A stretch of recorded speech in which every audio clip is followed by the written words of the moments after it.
G'day, I'm Dave Pello. Welcome to Church and State with Dave Pello. Today I'm sitting down again with Martyn Iles from the Human Rights Law Alliance.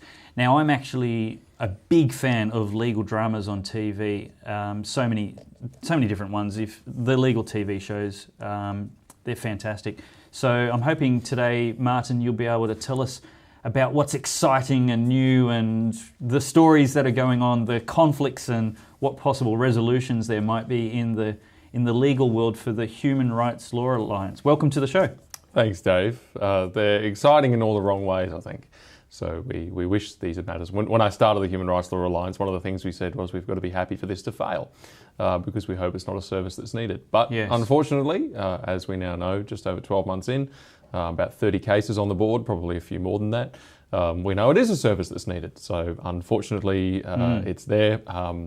But we're definitely doing pretty well. So I'm really pleased with the way things are going. Awesome. Have you had any victories that you can share? Yeah, we've had a number of victories. We've had some free speech victories. We've had some victories for people in workplaces and so forth. I could tell you about quite a number, actually. There's a lot of cases ongoing, obviously, and we've not had that many losses.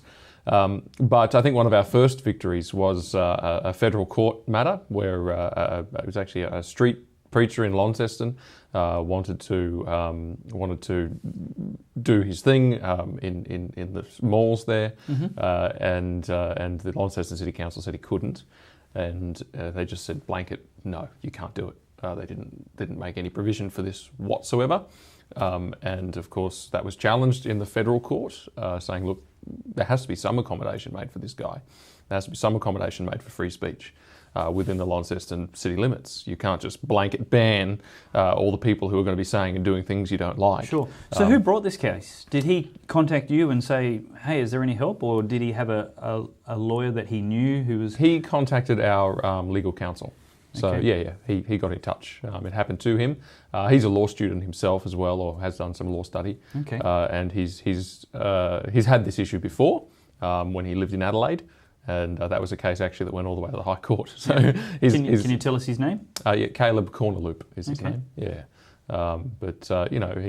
he's doing his thing. But the effect that that's had is that now city councils around Tasmania have heard about this case, and people have written complaints to them about people doing the same sorts of things that he's doing. Yep. And they've written back to people saying, look, there's this federal court decision, we have to make some allowance, which is fair enough for anyone saying just about anything. Yep. They should have some allowance, whether it's a speaker's corner, whether it's a particular place they can go.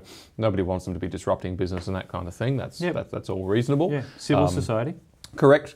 Civil society considerations, but it's a good outcome, and it's having an impact on others. So was the decision basically, hey, you can't blanket ban this guy? That's just stupid. You have to give him somewhere, sometime. That's the effect of the decision. Yes, you have to give him some accommodation. And what was the accommodation they gave him? They've allowed him to do it within certain areres. Okay. So the council's designated certain places that he's able to do it in. And when he applies now, and the other problem in the case, and actually this is probably the issue that decided the case, was that the council had not made its decision according to its own processes. So there was some administrative problems there as well. Okay. So they've all been kept in check on that kind of stuff. So. And were those administrative processes being neglected a symptom of prejudice against him because of his particular activity? I don't know. I couldn't say. Speculative. Yeah, that's speculative, yeah. Okay. I'm not sure that it is. I don't think there was any... I'm not sure that there was any malice involved here. It was just a bureaucratic bungle. A bureaucratic bungle or very often blind spots. Sure. People often just see this kind of activity and say, oh, we can't have that. They don't so is it a through. Satisfactory win? Like, that kind of free speech, I get we want civil society. Was it enough accommodation? Do you think it was definitely satisfactory, or was still kind of pretty prohibitive, restrictive? No, I think the outcome is satisfactory. Yeah, good. Pretty happy with it, and particularly the impact that the outcome has. Yep. And look, many of our cases have these kind of impacts. I mean, we've had people in workplaces come to us. So there's been we had a school teacher in the Northern Territory, for example, and he posted in his own private time on Facebook he actually shared some articles supporting same-sex marriage, and he expressed his disagreement with those articles and gave some reasons why he disagreed. As a result of that, one of the local radio stations ran some commentary on the fact that there was this homophobic teacher in their local school, and there was activists who complained to the Northern Territory Department of Education. And they made those complaints. The department comes under pressure, and the department sends him a notice to say that he needs to show cause why he shouldn't be disciplined, and he's under investigation for what he's done. It's quite a serious process once that starts. It can lead to all kinds of disciplinary action, loss of job, this kind of thing. And we got involved at that point straight away and gave some assistance there and some legal representation in the process. Now, there was nothing that the department could do legally against him. He was safe, but very often you do need the legal firepower to show up just to remind the departments of that kind of thing. Yeah. Because if there's no one pushing back, but there's people pushing, those activists pushing from the other side, the pressure valve's got to release in some direction. And unfortunately, it usually releases at the expense of the person who has the least power or the least representation. Yeah. And so we're able to make that impact. And what that has enabled is for that teacher to continue using Facebook as he always used it. Awesome. And to continue making comments and discussing his political opinions and that kind of thing without any concerns. And there have been more activist complaints against him. Yep. In fact, there have been a whole lot of horrendous stuff said about him on Facebook. All these sort of dreadful slurs about, he has access to your children, is this safe, this kind of thing. Really awful things because of his political views. Yeah. And that's happened, and the complaints have gone in, but it's the effect of our involvement at the first instance has been that so far so good. He's able to continue doing what he's doing. So the impact of these interventions is not insignificant. They have large, broad-ranging cultural impacts, institutional impacts, and also if you get some of these into courts, like for example that one I mentioned in Tasmania, but also there's other cases where we're doing big free speech issues. This Presbyterian pastor in Tasmania, Campbell Markham, he's currently before the Supreme Court actually for posting blogs about human sexuality and that kind of thing.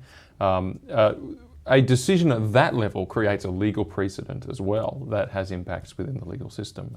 And who knows, that precedent could actually involve the striking out of some legislation that is a real problem for freedom of speech.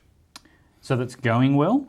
Well, it hasn't happened just yet. So where that's at is Campbell posted a blog and a guy who's employed by the church had been conducting some evangelistic activities, and for some of the things that he said and for some of the things that Campbell said on the blog, there was a gentleman who complained to Equal Opportunity Tasmania, I believe it is down there, under the Anti-Discrimination Act, alleging that they had both engaged in conduct that offended and insulted this person. The legislation in Tasmania is draconian. What it says is that nobody can engage in conduct that offends or insults on the basis of, I think it's about 13, give or take, protected attributes. Right. And you know how subjective notions of offence can be. Yes. And so in order for something to be deemed a valid complaint by the Anti-Discrimination Commissioner down there, it can be anything. Yeah, it's a broad bucket. Exactly, it's a broad bucket. And once you get this complaint initiated, quite a lot of power is available to the commissioner and to the parties in the negotiation process to agree to all kinds of things, like how are you going to re-educate your staff, or how are you going to are you going to pay any damages or whatever, or give a donation to someone to sort of make amends and all this kind of thing. There's a whole lot of stuff like that. It has a chilling and a silencing effect. And Campbell and Dr. David G, who's the guy who's employed in the church, they have both been snagged by that law. And the Commissioner has accepted the complaint, and not only accepted it, but actually forwarded it on to the Anti-Discrimination Tribunal.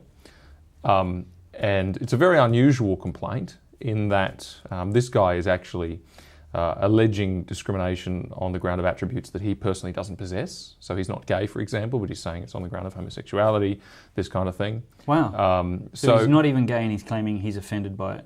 Correct. And Yes. taking somebody to ostensibly court, although it's this para-judicial Well, it's now, institution. it will be in the Supreme Court because what we've done is we've said, look, he doesn't possess the attributes. There's what the lawyers on that case, I should say, have done is challenge the validity of the decision by the Commissioner, saying, look, there's some problems here with the nature of the complaint that's been made. He doesn't possess the attributes. He's alleging discrimination in areas that are irrelevant, like employment, terrible. that kind of thing. So it's quite a messy, it's a bit of a messy complaint. It's great that lawyers are involved to help him defend a bad accusation, but the problem is the law itself is bad. It's a bad, like you said, it's a draconian law. That's right. Whether it's a bad accusation or not, I mean, that's got to be determined. So I'm not going to say whether it's good or bad just yet, but I'm quite happy to say that the law itself is bad in the sense that that's a very low threshold. I think policymakers should not be creating laws that are that subjective and that are that open to abuse. The fact is that by making a law that makes it unlawful to cause offence, you don't actually eliminate offence from society.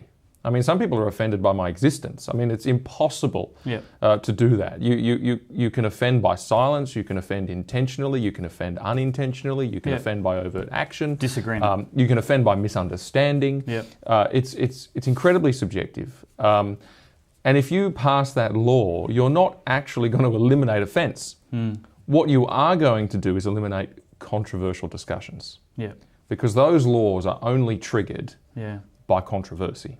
The fact is that all of these complaints that have really come to the surface have tended to involve religion, have tended to involve abortion, issues of sexuality, these hot debates of the day where activists in particular use the law rather than dialogue and rather than making their case in other ways, they use the law to silence. Let's talk about that more in a minute. Sure. This is a good place to take a break if you need to go and do something else, but come back and watch the next video as soon as possible, or just keep watching it now, because we're going to keep talking about how the law is being used by certain political philosophies to actually change society and make us captive to what's their real agenda? What are they trying to achieve here by weaponizing the law and making even basic offence an illegal act, which, as Martyn's saying, is very subjective. So more great discussion coming up in the next clip. Thanks for watching. If you really enjoyed that video, please give it a thumbs up and subscribe to my channel. Have a look at this great video next, and check out the website for even more interesting articles and episodes later.